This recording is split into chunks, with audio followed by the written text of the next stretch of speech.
My name is Valerie Thomas Njie. I'm one of the Thomases that grew up in Homestead in the 50s and 60s.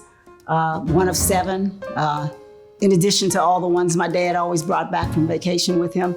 But it was a pretty exciting experience for us. The way we were brought up was somewhat different than most of my friends. Most of the families had 7, 9, 10, whatever.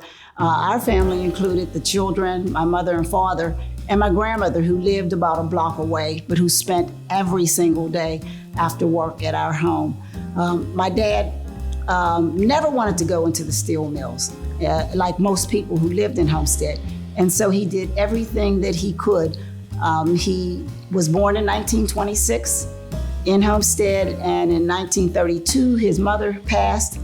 His grandmother and father raised him, and when they tore down a lot of the ward where my dad was living to expand the steel mill, they moved over to Bedford Avenue in Pittsburgh. For my dad, I think that was very lucky for him, because he went to Conley and learned photography. He was truly an entrepreneur. He did anything and everything to be able to raise his children. He did floral design. We even had a dark room in our home. And in 1951, he really hit it lucky, because TVs were just coming out. He and 2 guys from Braddock opened up a repair shop. And I remember trying to figure out, long after my dad died, where did he learn TV repair? Did he learn it at Conley or what?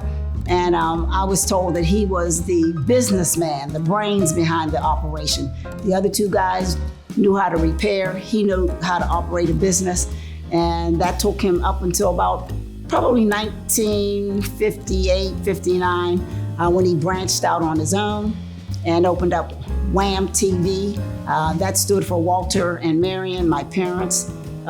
It's a coincidence that Whammo was in Homestead at that time also, but my dad changed his name maybe just a month or so before Whammo.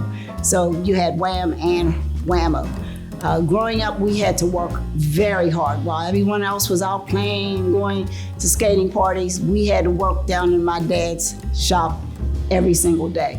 I also sold couriers. I was the courier girl in Homestead, from the 3rd grade all the way to a week before I got accepted into the University of Pittsburgh in 1968 after graduating. So my dad really believed in a strong work ethic. So did my grandmother. With both of them, there was only one way to do it, and that was the right way. Step 1, step 2, step 3, and that's why I am that way today.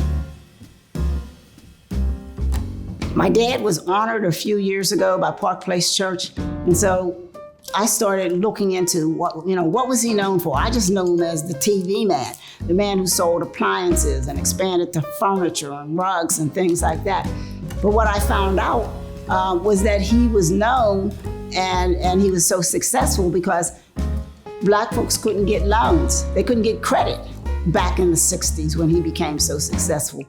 And so even as recent as yesterday, I met someone at a luncheon and they said, "Oh yeah, Wham, that's your dad. That's where I got my credit." He would take individuals like newlyweds to buy furniture. They couldn't do it otherwise. Of course, they'd have to pay for it, but that's the only way. That was their gateway to credit. So he is really known for that. He passed very young. He was 50 years old when he passed, but he really had left an indelible legacy. I think people were always surprised at my demeanor and the way I led by example. And it was, I think, because of the way that my parents raised us.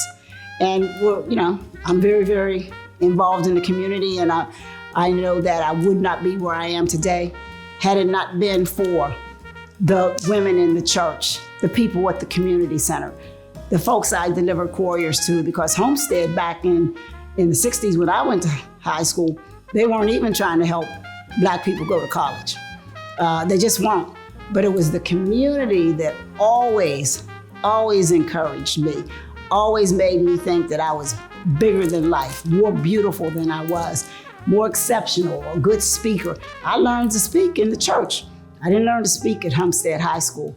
So it's just very unfortunate that our communities, at least the communities that I have chosen to live in, are not the way they were before, where everything was in the community. We never had to leave Homestead. We had our movie theaters, we had 3, 5, and 10s, we had the churches, we had everything. Everything was just blocks away.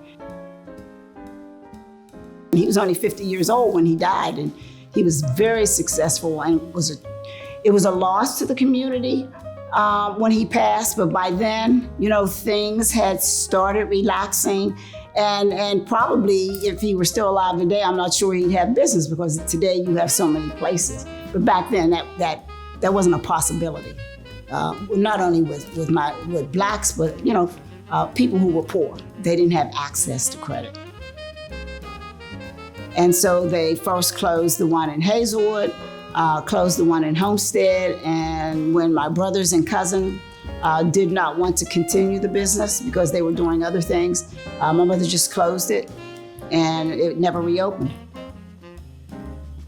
My mother and sister remained there until maybe about 27 years ago, when Homestead started getting bad, and a lot of guns and crime right around where we were living.